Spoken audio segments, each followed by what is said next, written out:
just heard my tummy. I apologise, I'm hungry.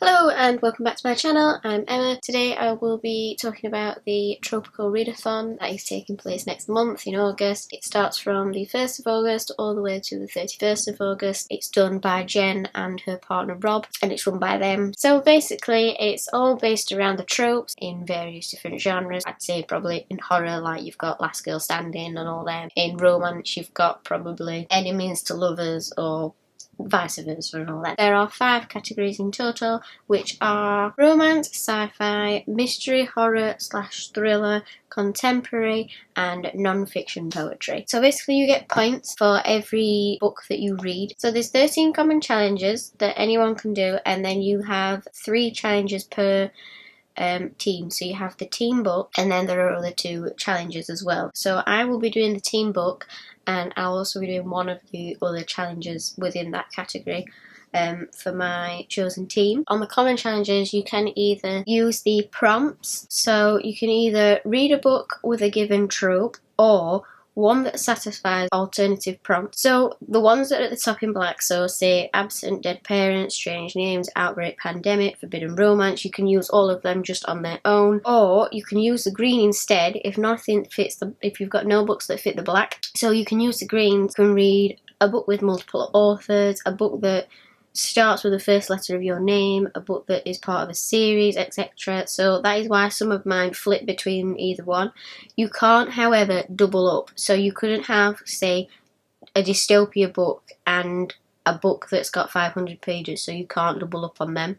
So I think that also means that you can't double up, say you can't have, well, you could have 2 audiobooks, but you can't double up on the same one. So you couldn't have the chosen one and a recommended book. So how the point system works is you get 50 points each for each book on the common challenges, 100 points each on the team challenges, 150 points on the team book, and then you get 1 point per page. So you have to total up books that you're reading per whatever the point system, and then you have to add on the pages and then whatever your total would be at the end. I believe that there is a prize at the end for whoever has the most points. If it was starting this week, that would be wonderful and brilliant because I am off work for a week, but alas it's not, and it's starting next week, and so hey ho, I'll get as many done as I can. I will be taking part in the science fiction / fantasy. I've chosen the 5 books that I will be reading. I think it's 5, it may be 6.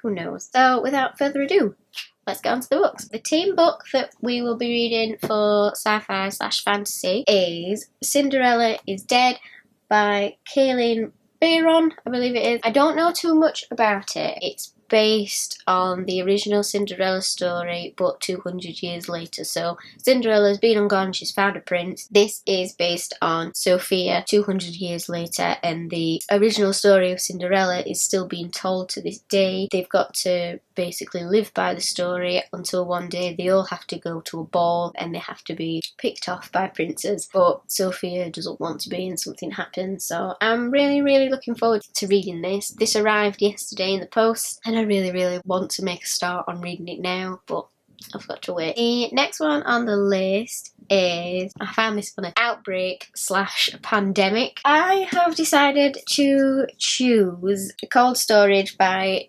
David Cope, I think. I've had this book since last year and I've been meaning to read it, and I did actually really plan on reading it at the beginning of the year, but then everything happened with said pandemic. At the moment, I didn't think it would be the best book to read at the beginning of the year with my anxieties and stuff, and I thought it might make it worse. But since then, I've calmed down a bit now. I feel a lot better, so I'm hoping to tackle this one this year, and I really can't wait to read it. It looked absolutely amazing. It sounds amazing. I feel like I don't really need to describe what happens because it's basically what's happened this year.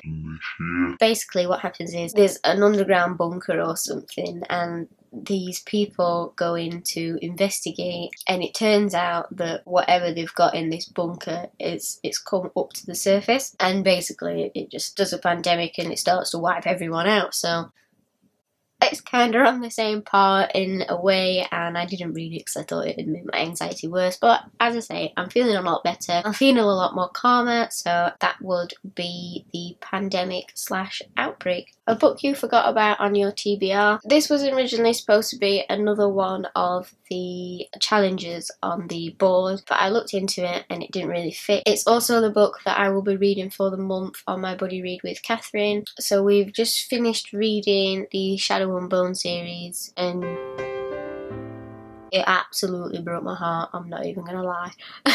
So this is the next one. I've not really forgot about it because it's on my TBR. I'm gonna be reading it, but it's the only thing that I could probably find that fit into it of all the other challenges to do, so. But I'm really looking forward to read it. I feel it doesn't need very much of an introduction because by now I'm guessing that everyone will have read it, so. But it does follow on from the Shadow and Bone series, and I'm really looking forward to how this story progresses and how the Shadow and Bone series has influenced this series, and I really can't wait to read it. The next one is Strange Names. I will be reading the second book in the Web of Sin series, which is Lies by Aletha Romig. I think it follows on from Sterling Sparrow and... oh my goodness, what is the name? See, Strange Names, so that's why it's taken me a while to remember what she's called. Arane, I believe. Arane's relationship within the first book. I absolutely adored it and loved it, and you know for a fact that it's taken me a while to find another series like the Night series, and I think I finally found it with this one. So I can't wait. Romings, I'll say Romings. So Romings got loads and loads of other books and other series, so I can't wait to get a hold and read of all the other books that she's done. So this one, as I said, is for the challenge of Strange Names, hence why I couldn't remember the name of the girl because it's such a strange name, but I enjoyed the book. The next one is Previously DNF'd, The Garden of Lost Secrets by A.M. Howell. I started reading this book for Believeathon last year in November, so it was the first ever Believeathon that I did. And whilst I enjoyed it, I think it kind of lacked in something, but I can't think what it is. I mean, I didn't even get that far into, well I did, I got like halfway through, and I just DNF'd it for some reason and I picked something else up. But well, this is the DNF that I am planning to read, based in 1916 when a young girl called Clara visits and stays with her aunt and uncle. She goes on like a little quest around the gardens and stuff that she's not supposed to be in, and she meets this boy.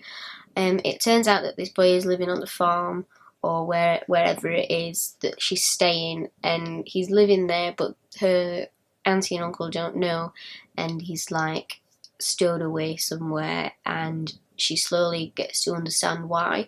It's a weird book, but it's quite good, but it's also strange, and the auntie's just weird, I'll be honest, she freaked me out a bit. I'm looking forward to actually getting it finished and to see where it leads and what will happen. The last one is an ebook. I recently got the arc for Unearthed by Mark Morello, I believe it is, and I got so far into it and I just need to finish it basically, and I really did enjoy it. It's different for me. It's based on these soldiers in like a faraway distant planet, and they go to this other planet, and so far they've got these like enemies or something, and they're trying to protect this serum. So yeah, I don't really know much about it. I only know what I've read so far, but I'm enjoying it so far. It's really good. So there are actually 6 books, not 5 books.